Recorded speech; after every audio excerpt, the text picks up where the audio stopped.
Magandang umaga dyan, Ted, sa DJ Sasa at saka sa lahat ng inyong mga viewers. Salamat sa panahon, sir. Alright, sir, ang pinag-uusapan ngayon ang posibilidad ng amyenda sa Oil Deregulation Law dahil nga sa nangyayari ngayong sobrang taas sa presyo ng petroleum products. Ano po yung take doon? Opo, kahapon, tinalakay na yon. I think napasa na sa plenaryo. Ang Senado, handa naman sila pagdating doon. Ang sinasabi naman doon ay temporarily, suspend muna natin yung excise tax sa krudo at saka sa gasolina. So, yun lang po ang tinatalakay doon. Pati yung Biofuels Act, huwag muna mag-blending kung meron talagang source ng ganitong kalaki ng presyo. Opo, Congressman, sorry po, no? Parang hindi ho yata masyadong klaro yung aking katanungan sa inyo. Sir, wala ho tayong so far question na doon sa excise tax ho na pagsuspindi muna through an emergency power granted to the President. Ang tanong ko po, sir, yung pong oil deregulation law, yung amendment na sinasabi po ngayon na pinag-iisipan na daw po na magkaroon ng review ang Congress, ano po ang inyong masasabi doon? Unang portion pa lang yung talakay namin sa 1988 oil regulation dahil alam mo naman yon, Ted, panahon na natin yon, 1973 oil embargo, in the next one or more decade na-pass yung 1988 na oil deregulation law, kaya naging competitive na yung ating pricing. So hindi na po pampubliko ang nag-handle ng ating pag-import ng crudo, except PNOC natin, yung Philippine Oil Company, nag-explore tayo kung saan tayo makakuha ng crudo sa buong Pilipinas. But wala pong masyadong nakitang oil, kaya yung oil deregulation was very up at that time. Kasi para magkaroon ng maraming kompetensya, para bumaba yung presyo ng langis. Ganun ang sadya noon, Ted. Opo, yes sir, yun nga po. Yun po ang purpose, no, mismo. Pero ang sabi po ng halimbawa ni Congressman Miro Kimbo, no, ng Ways and Means Committee, yun po ang purpose. Pero mukha daw po ngayon dahil sa hindi na nagiging malinaw kung bakit ba humahantong sa ganitong presyo ngayon per liter yung pong benta ng mga gas companies. Kaya ang sabi niya, panahon na daw po para magkaroon ng review nang sa ganun, magkaroon ng transparency even sa pricing nito. So, baka daw po pwede na pag-aralan na magkaroon ng amendment sa batas. Kayo po, anong tingin nyo? Ay, tama po yun. Kasamang Ted, siyempre, kung i-privatize mo yan, lahat nagko-compete. Hindi man magko-compete yan kung walang profit. Meron silang profit for themselves. Meron din tax ang gobyerno sa excise tax at saka sa VAT. So kailangan ma-review talaga itong tatlo. Yung profit ng mga private companies, yung excise tax ng gobyerno at saka yung ating VAT. Dapat ang VAT natin hanggang portion lang yan doon. Halimbawa, for example, for the information sa lahat ng ating kababayan, na kung ang excise tax ay sumusuporta doon sa National Expenditure Program at saka nakasaad doon ang presyo ng langis natin between 50 to 60 pesos lang. But kung naging 100 yon, dapat hindi na ipairal yun. Yun ang dapat i-review namin. Yun, Ted, ang mga mabalangkasya namin in the next few days, next week. Opo. Sir, ang inyo pong Lenten break is happening, I think, on March 18. Ito hong panukala na magkaroon ng review sa oil deregulation law, will that, do you have time bago kayo mag-Lenten break o ito po ay sa pagbabalik na po ninyo? Alam mo, Samang Ted, para sa kapakanan ng bayan, hindi makailangan yung break. Basta pumunta lang tayo sa simbahan during the Holy Week. Magsamba lang tayo. Kung Muslim ka, magsamba ka. Kung Katolik ka, simba ka. Pwede kami mag-extend ng, basta tinawag ng Presidente yung special session to talakay yan. Walang problema. Hindi magbe-break ang mga congressman. Kasi panahon na rin talaga para tumulong yung Kamara para sa taong bayan. Okay, that's good to hear. Ano po, Congressman? Congressman, hindi ko alam if you're familiar kasi during the time of former Secretary Cusi, no, panahon po ni Pangulong Digong, 2019, naglabas sila actually ng kautusan para doon sa unbundling ng pricing ng petrolyo. Meaning, gusto nilang ipadetalye para nga magkaroon ng transparency because now, if you observe, hindi ba ngayong kabibili, tapos ang pinagbabasihan mo na pricing ay yung world market prices, tapos kahit na old stock nag-a-adjust, di ba, sa presyuhan. Exactly. Opo, so ngayon, Exactly. yung purpose po ng memorandum ng DOE na na-TRO ng court kasi nga nagreklamo yung oil companies is magkaroon ng unbundling.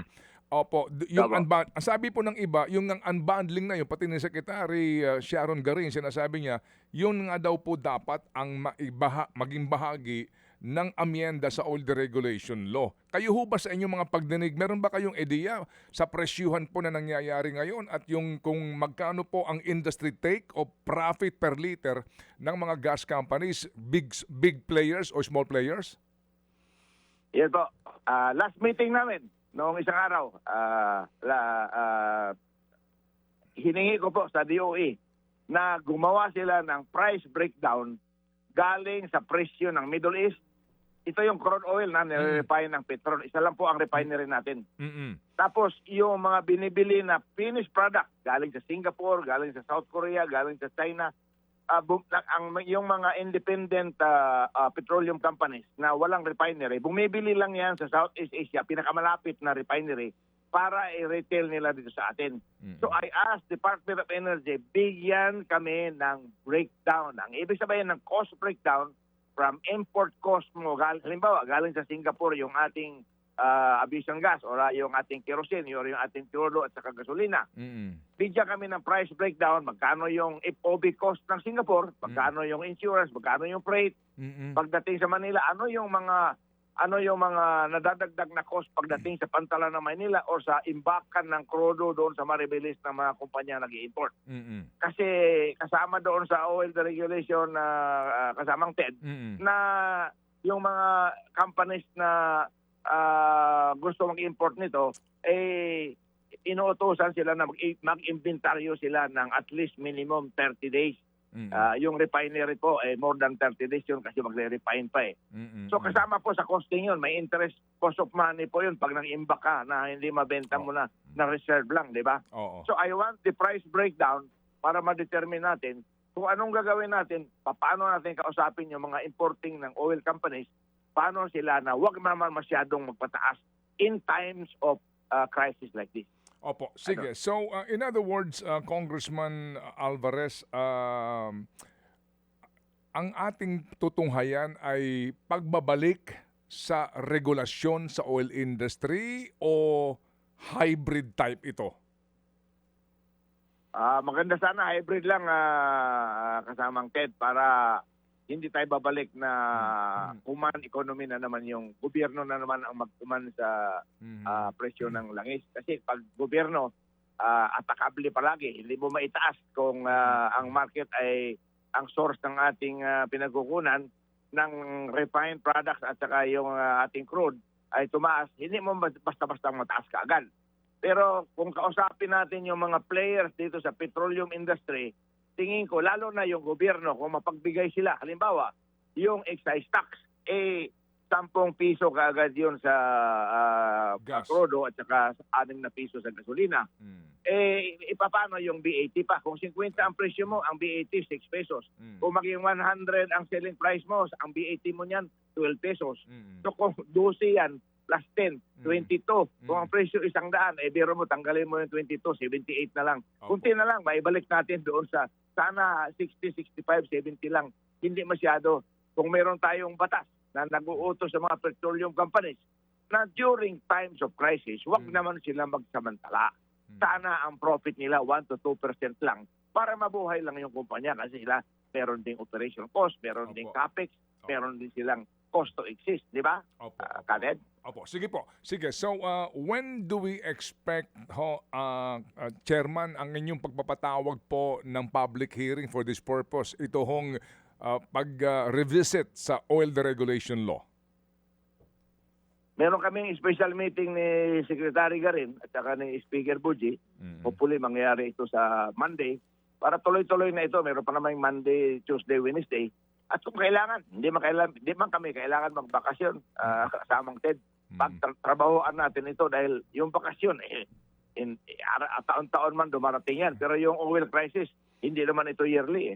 So, talakayin na muna natin ito. Huwag muna tayo magbakasyon. Trabaho muna. Opo. Oo nga, kasi ngayon po ay uncertain times, at nasa nasa crisis ang buong mundo. So we expect ng ating mga mambabatas po ay makidalamhati sa taong bayan, Congressman. Opo. Para naman kasamang kid, makita ng taong bayan na hindi na lang kami puro batikos Kaya alam mo na, siyempre, puro buhaya na lang ang tingin nila sa mga congressman. Huwag naman sana, gusto ko magtrabaho ng trabaho para kung maaari nga, doblehin yung aming working days dyan sa Kamara para makatulong talaga tayo sa bansa. Kung ano yung makatulong sa bansa, gawin namin. At dapat ipasa rin at gawin ng Senado para mabilis. Hindi na kailangan ito. Extraordinary times, demand, extraordinary efforts galing sa amin. Amen. Sige po. So salamat po, Congressman, Chairman. Magkikibalita kami kung sakasakali po pag magsimula na po ang talakayan sa usapin pong ito. Salamat po, Congressman. Opo, tawag lang anytime, Katid. Opo, thank you.